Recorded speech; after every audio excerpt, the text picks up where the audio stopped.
Welcome to the 40 to 40 podcast. Join me, your host John Weiser, as I explore life 40 degrees south of the equator. Welcome to the 40/40 podcast. I'm excited today to have a guest here to talk about agriculture in Argentina. And so, Fede, thank you for joining me for the podcast.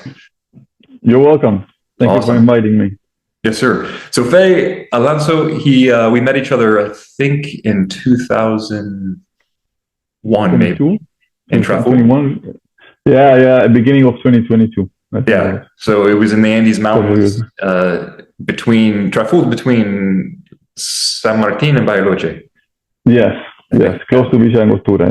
Yeah. So it was a beautiful vacation there, and his daughter and my son were playing together. So it was nice to meet him. And then the fun memory I have of Fede is that you were very gracious to me because you let me speak in Spanish for, I want to say, like a whole day maybe. And then I was finally like, oh, do you speak English? And then it turns out he speaks perfect English. So thank you. Yeah.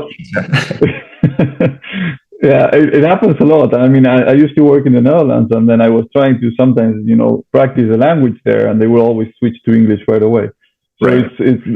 I imagine it happens to you also. You want to practice your Spanish, but then people keep switching to your language, so it's hard for you to practice sometimes.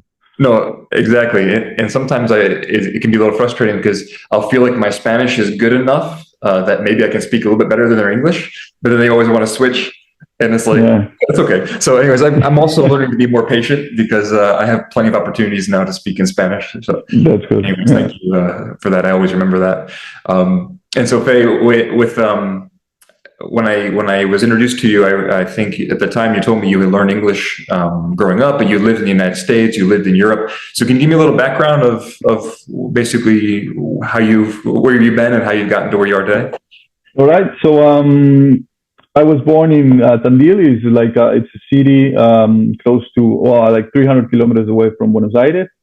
My mother worked at the university. She was a teacher there. My father was an engineer, like you and me. And my mother had a background, and she actually has an English last name, which is Pryor. So her mother spoke in English, and her father as well. Her father is American, actually. So I've been here listening to English all my life, and then I really, went to classes and everything. So that's how I really learned English. So when right when I started university, there was this exchange type of trips to go to the US for our summers, which is December, January, February, a bit of March. So I went to work in a ski resort in Colorado, taking care of little kids, like 3-year-olds. So for 7 years, during my summer holidays from university, I went to the US. I worked 2 jobs. I saved some money, learned English, got in touch with nice people, learned how to ski for free, which was also fun. Got to know a whole new culture, people from other countries. So I did that for 7 years. That's where I met my wife, who's also from Argentina. And while I was going through college, so my English really got a lot better then. Sure. Then I studied mechanical and naval engineering, so like ships basically. And I worked in Argentina for a couple of years, and then I wanted to, again, me and my wife, we have this thing with different cultures and, traveling and getting to see a bit more of the world and having different possibilities. So we went to the Netherlands to work there. I worked there, and then and that's where our daughter was born. So we were there in the Netherlands for 2 years, working as an engineer, a marine engineer, or a naval architect, which is similar. And that's when a dairy farmer from my town said, "Okay, you're going to the Netherlands. Look, there's these robots that milk the milk cows that are not in Argentina right now. So why don't you knock on the doors and see if you can bring this technology to Argentina?" So yeah, I was interested in that, and that's how I started to hold this story of building my own company in Argentina, bringing this technology back, and starting to implement it in Argentina. Okay. Very cool. And so that's part of the reason I wanted to have you on today is because you have some familiarity, at least in the past couple of years, with the agricultural sector in Argentina now. Yeah, throughout the whole of my life, like living outside of the big cities in general, or throughout like the center of the country. Okay. Everything is related to agriculture. So yeah, that's. Yeah. Okay, so let me introduce this topic of agriculture. In my previous episode on the culture in Argentina, I had mentioned how agriculture was something that Argentina does well, and I had mentioned that there's certain things that Argentina has the best in the world, right, and that they do well, and there's a certain pride in those things. And so this is just from Wikipedia, but it says here Argentina is the largest producer in the world of yerba mate, which for the American listeners, that's the tea that they drink. It's a little visual for you. And then one of the 5 largest producers in the world for soybeans, maize, sunflower seeds, lemon, and pear. A top 10 producer for barley, grape, artichoke, tobacco, and cotton. A top 15 producer for wheat, sugarcane, sorghum, grapefruit. And then it mentions a whole bunch of other products, including a beef exporter. So there's a variety where Argentina is world class in its production and its exports. So can you explain what is your experience with what is your experience with agriculture in Argentina, and why do you think Argentina has been so successful at that? Okay, so my experience, professional experience with agriculture has been for the past 7 years working in the industry, providing technology for producers. We don't even call them farmers because it's more like companies that run the farms here, you know. But small companies like type of family companies. But they're really it's actually company owner, the person that does the things. It's not the farmer that does the things by himself throughout his hands. He has employees, and they think in financials. It's quite elaborate how agricultural companies are here in Argentina. There are, and that's probably why one of the reasons why it's so successful.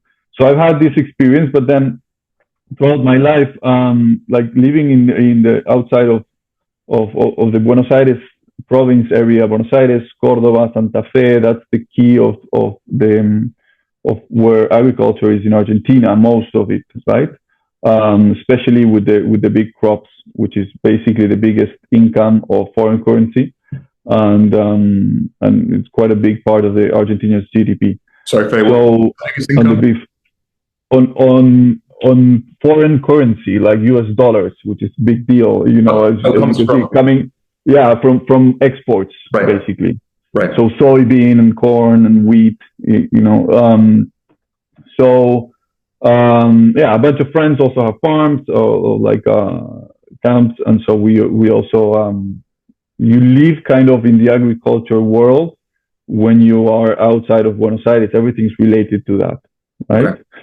So the reason why I think Argentina agriculture is probably the number one most competitive industry in Argentina.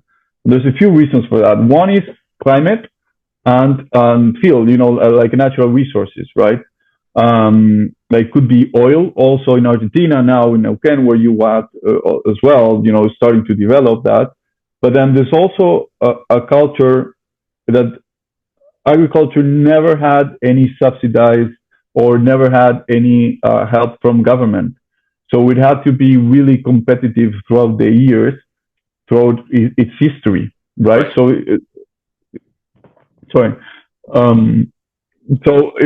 if you take, for example, the industry in Argentina, which is has usually had a lot of subsidies for different parts, a lot of imports that were not allowed to come into the country. So if someone would have an industry of making, let's say, I don't know, toilets, for example, something for construction, then nothing would come from abroad, so they could sell at their own prices. They didn't have to be really competitive. The same thing with clothes. There's not a lot of clothes coming from abroad, so So national industry is not competitive on that, and they don't have to be. And that's what has been happening throughout the history with industry. But agriculture, it's a different story. So it basically started 100 years ago with these big plots of land that were just empty and just where people would throw a few cows in, and then one family will live out of, let's say, 7,000 hectares, which is, let's say, 15,000 acres or something like that, right? And they would just, a family could live out of that. But then with generations, they started dividing. So they had to be more intensive into how they did things, put more technology into it so that they could still live, the sons and cousins of those, of that first generation who had the land. So throughout the years, it's been the type of companies that run mostly the agriculture are usually family companies that maybe one or two or three families live out of that company. So they have to be efficient in order to do that. So they have to incorporate technology. They have to, not only technology in machinery, but technology in seeds, in how they do things. Because at the end of the day, the prices are the same prices as they sell internationally. And actually it's worse because right now, for example, for someone who produces soybean, which is like the biggest crop in Argentina in amount of money and hectares, if someone produces a soybean and they want to export it, the government will keep 30% of the total amount exported, right? So that person will be actually in a disadvantage compared to someone else in the world, right? That company. So at the end of the new government, which is interesting, is a libertarian government, which typically libertarian. My understanding of that in the United States was less government, less taxes, right? Yeah. In the short term, he's actually proposed at least to increase the taxes on the key crops, right? To make you get more money from the one thing that Argentina is doing very well at, right? Yes, and that's what he said that they would do is bring those taxes down throughout time. But at this point, I think their key objective right now is to spend the same money as the one they earn. So raise taxes at first, try to make a bit less cost on government costs so that they can lower taxes maybe in the next few years. Sure. But I imagine that will happen eventually. Yeah. No, it's interesting because I didn't think about it this way, but Argentina has tried very hard in the past to protect certain industries and to kind of romanticize the beauty of making everything for yourself, right? Yeah. It's a temptation, I think, that sounds good. But what happens is you end up putting resources perhaps into things, your country puts resources into efforts that your country can't be as good as other countries. And then you keep the resources from going into maybe where they should go. Argentina could be very good at, or is good at, agriculture. And it's interesting that agriculture actually, instead of being subsidized, is punished more than the other industries. So they could subsidize the Exactly. Yeah. Somebody has to pay for the subsidies. So no, I hadn't thought about it that way. Yeah, and the thing is, if you compare also beef prices or dairy prices, Argentina, the farmers or producers really get a lot less money than what they would get in the US or in Europe or in other countries. So it is like that. It is exactly like you said, this whole cultural thing, people in the cities usually think about agriculture as this extensive type of land that a few people have, which maybe was true 150 years ago. It's not true now. It's just family business. They own this land and they want to run it.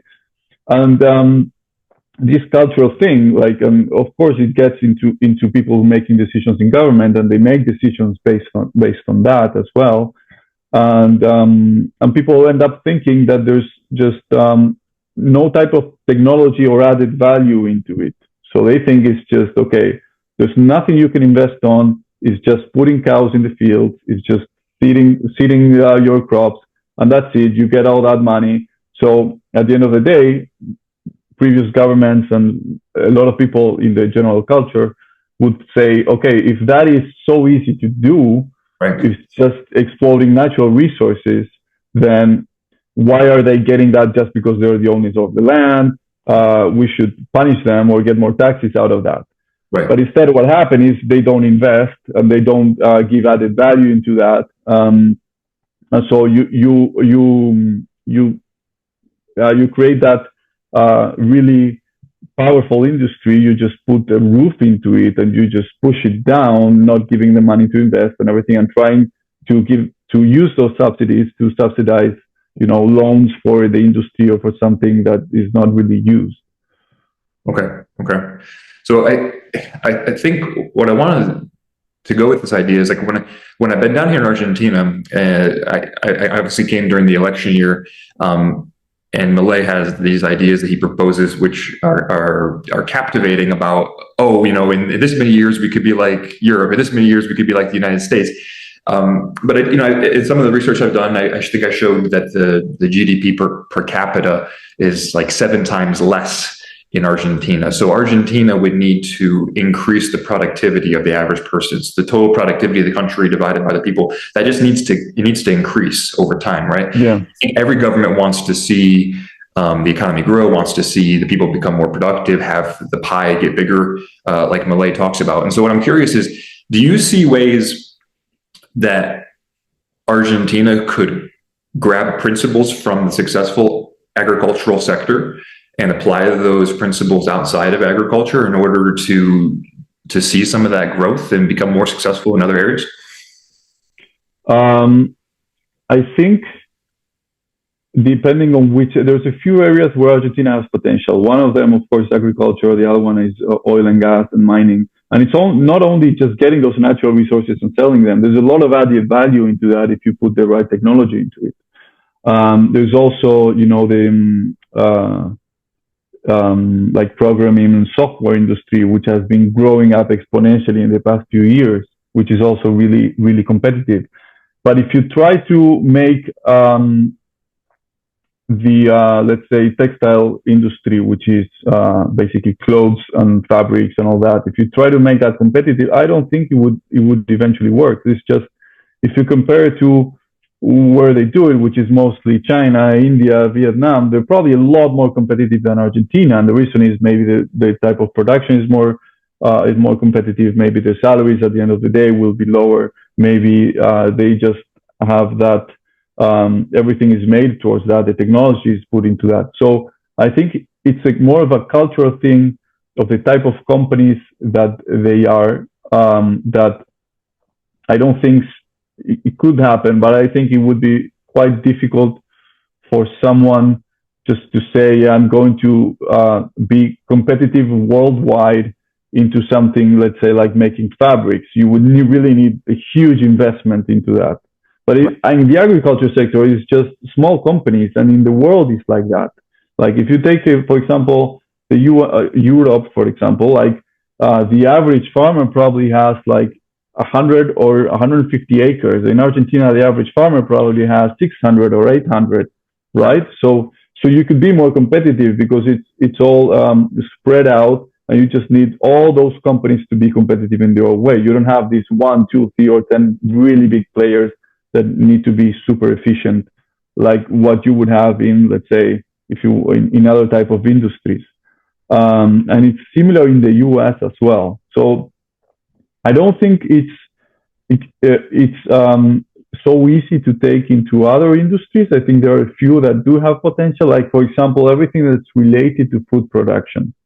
Like if you take the soybean and you convert it to oil, or you convert it to feed, or you convert it to protein, animal protein, like milk or beef or poultry, so what you would get out of that is added value from something that you could make efficiently, right, with low transport costs, and then you can keep working on that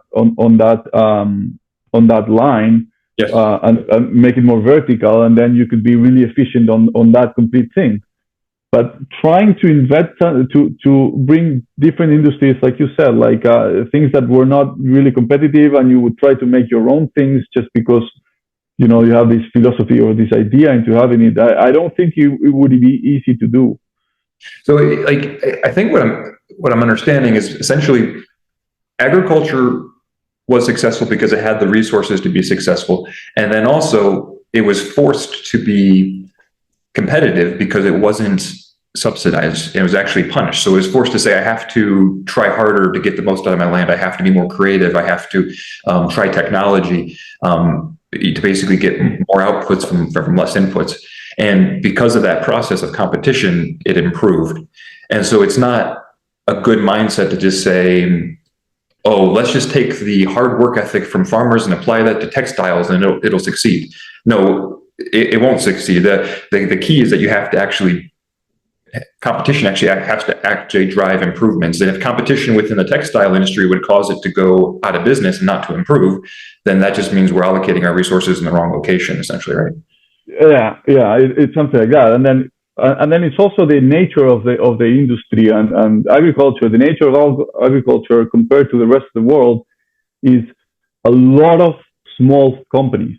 Right. So you don't have, I mean, of course you have big companies in the US and everywhere, but in general, it's mostly a lot of smaller companies that run it, family companies or small companies that run agriculture in the world. In Argentina, it's the same, but a bit more efficient on that. So if you if you get into textile, there's probably 20 companies in the world that run the whole thing.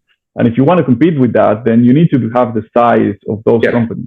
Yeah, no, that makes sense. So essentially a farmer could take an investment of $1 million and he could say, hey, I have a return on investment in 3 years, and that's a good business case. And that's an approachable amount of money. Like that could be achieved. Yeah. Whereas a textile industry, you might need $1 billion to build a world-class, highly automated textile firm. And who's going to risk that in Argentina? Or does that make sense, right? Exactly. And it would take you 20 years to get that money back. Like if you compare the price of a company in Argentina is probably 5-6 years worth of cash flow back, right? So, and if you compare it to a price of a company in the US, that's probably 15 years of getting your money back, or the price of a company in Japan is probably like 30 or 40 years, right? So that's what you need in Argentina is everything you invest, you need a payback. And if you're going to invest millions of dollars into making a high-tech factory to compete with the rest of the world, then no one's going to do it here because you will never get the return on 4, 5, 6, 7 years. Right. No, that makes sense. So yeah. I think I also like what you said. Like, so I worked my whole life in a German manufacturing company, and you were essentially a metal fabricating. So either stamping and forming metal, or grinding and cutting metal to make precision parts. And here in the oil industry, they have a demand for these bearings that are the main stack. And so I thought to myself, how hard would it be to make it here? But it would be very difficult. Bringing in the steel is very difficult. Bringing in the grinding wheels, bringing in the machine, everything, it'd be extremely difficult. And what I think was cool about what you said is instead of jumping to, let's try to make bearings, which is extremely difficult, you could say, can we process and can an agricultural product? And can we implement automation and lean manufacturing in a very small, simple way with just the first step of processing the agriculture? And maybe that's a much more achievable challenge for some young engineers in Argentina who want to make a small factory, right? Yeah, and let's take, for example, beef. Like if you want to compete with, let's say, canned beef, any type, like in Argentina, that beef would have to be slaughtered maybe 300 kilometers away from the farm, and then sent frozen and sent 5,000 kilometers to some big factory in China so they can freeze it and make the canned food and just out of that, right? But if you do it 50 kilometers away from the farm, it saves a lot of money because you're just transporting less water, less amount of air, and just it's efficient in an overall, if you take a broad look, right? In energy and in transportation and everything, you just have it right there. Your quality control is a lot easier. You don't have things moving throughout the world, and you could just export that canned food or canned meat from Argentina, from living from in a truck from a factory that's 50 kilometers away from that beef farm, right? Yeah. So that is the type of industry that I think has to do with food and has to do with what culturally people know about, right? Which is that because to take a company owner that has been used for generations to certain type of working, and to change that mindset into being a lot more competitive and to invest a lot of money and make that investment work is hard. Sure. But to use that mindset that you have on certain type of companies and say, hey, why don't you integrate vertically, and instead of doing your beef, now you slaughter and you make canned food, then it's the same company that needs to, and the same mindset and the same people who are managing it that are already successful and competitive. They need to apply to something else in the business that they're at. Yeah. So it's different, and I think it would be a lot more efficient. And things happen like that. It could happen also in the oil industry, which is also genuinely competitive. The mining industry, which also could be a competitive, and also in the software industry, which is also really competitive here. Okay. No, I like that idea of gradual, logical, small vertical integrations instead of jumping to some future state too quickly. Just do something small and logical and gradual, and allow the individuals who see the opportunity to take it, rather than some top-down plan to unrealistically try to push toward the production or textile production. Let it come more naturally from those who see the opportunities. Yeah, just give them the financing. I mean, and the mindset of company owners, like everywhere else in the world, is building and creating new things and getting more jobs and selling more and growing. I mean, it's just give them the tools, and the basic tool in Argentina is needed today is financing. And because of the inflation and because of this all these economical issues, financing for long term is not available. Like today, the longest term of financing is 5 years. Right. Like there's no financing for longer than that, so it's hard to implement things on that way. I think the basic the interest rate, plazo fijo they call it, the fixed rate. Well, they dropped from 110% to 70%, something like this. Yeah. So it's still crazy, right? It's planning for massive amounts of instability and inflation. Yeah. Okay, so no, thank you, Fede. That was very helpful. I think I wanted to take a little bit of a different topic. I recently read 2 books. I don't know very much about agriculture, but my sister put me onto these 2 books. One was by Joel Salatin, another one was by Gabe Brown, and it's the idea of regenerative agriculture. So they criticize industrial agriculture as basically putting inputs into the ground and then mining nutrients out of the ground in the form of the product, right? Yeah. Putting heavy fertilizer, putting heavy herbicides, fungicides, pesticides, in order to have monocropping over huge areas and just pulling out of the earth. Very critical of tilling. They're critical of poultry houses where chickens will never see sunlight their whole life. Of all these this mindset of basically treating agriculture like a factory, just trying to focus on output. And so they propose other solutions that I think were interesting, but I don't know enough about agriculture to have a strong opinion on it. But I was curious, is there also the same movement in Argentina towards protecting the soil and towards regenerative agriculture? Yeah, and you have a broad, you have people who don't know anything about that, people who are really into it and really do care about it and apply all of these processes into what they do. And then you have a lot of people in the middle. I mean, and again, we're talking about families here usually that own maybe 2,000 acres or 1,000 acres, and they live out of that. So they want to protect the soil for future generations. So yeah, maybe they do crops, but they will rotate so they can keep the soil in the best conditions as possible. They will not till. Like Argentina is the countries that do less amount of tilling, because then everything blows, and so you keep the humidity in the ground, and so you have all these things. And Argentina is the country that has applied the most of the no-till seeding in the world, because it's also efficient. I mean, in the long term, and because you also need to keep your resources, which is your soil. So Right. at the end of the day, people, and when you think about it, like also with beef or cattle, like great or dairy farming, like Argentina is one of the countries with the most grazing dairy farms in the world. So like in the US or Europe, probably 90% of the cows are in barns. Like in Argentina, 95 of the cows are outside eating grass. And and the same thing applies with beef almost. So you have some people, big companies are going to a more industrialized way of farming, which is kind of like you say, like all the beef inside a building or eating just corn instead of grass.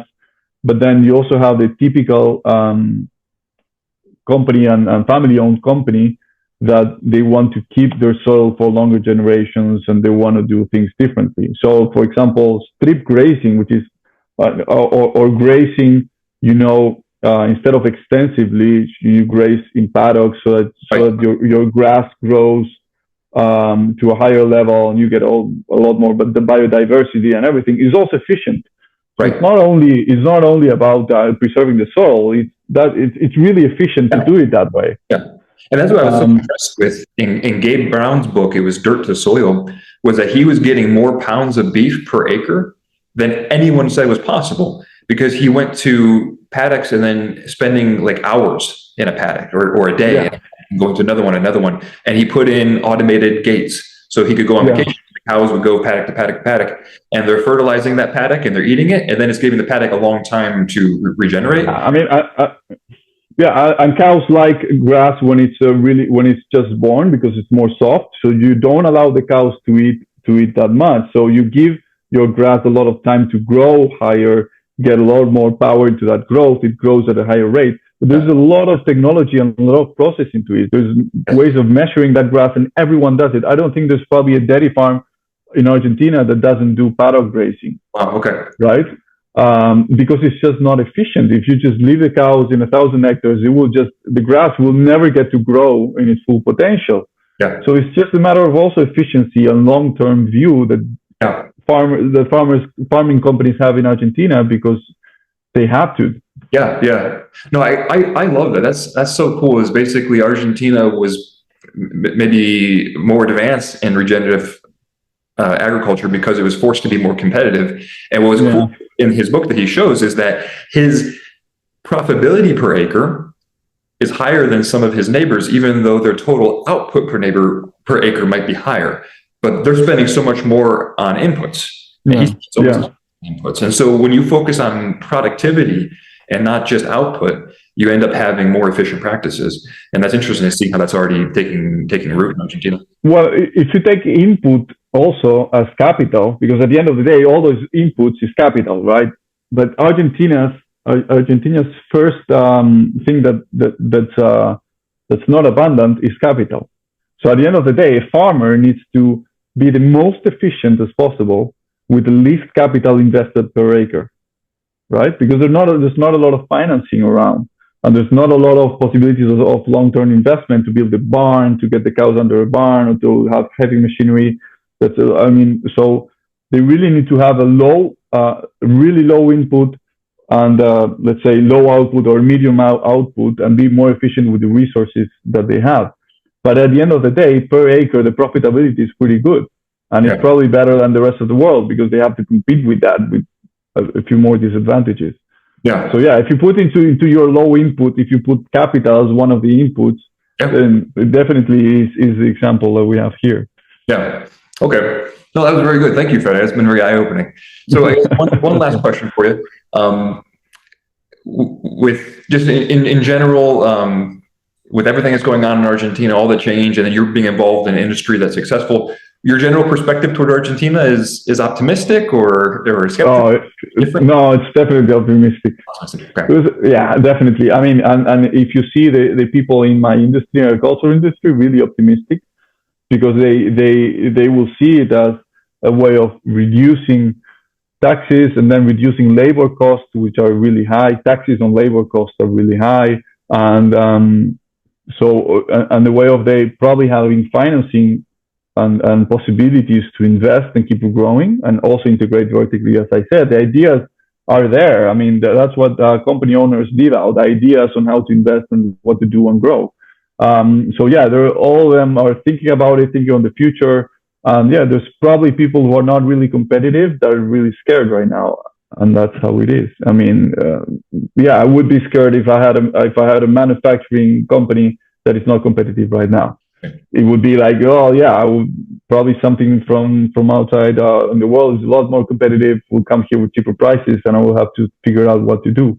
Right. But it's good. At the end of the day, it's the cultural change that we need, and and it's been so hard for the past 20 years or 30 years to talk about, hey, you don't need such a big government. You don't need to just employ people just to give them money. But now culturally, it's like if you have people that the government's paying for and they're not working, they shouldn't be there.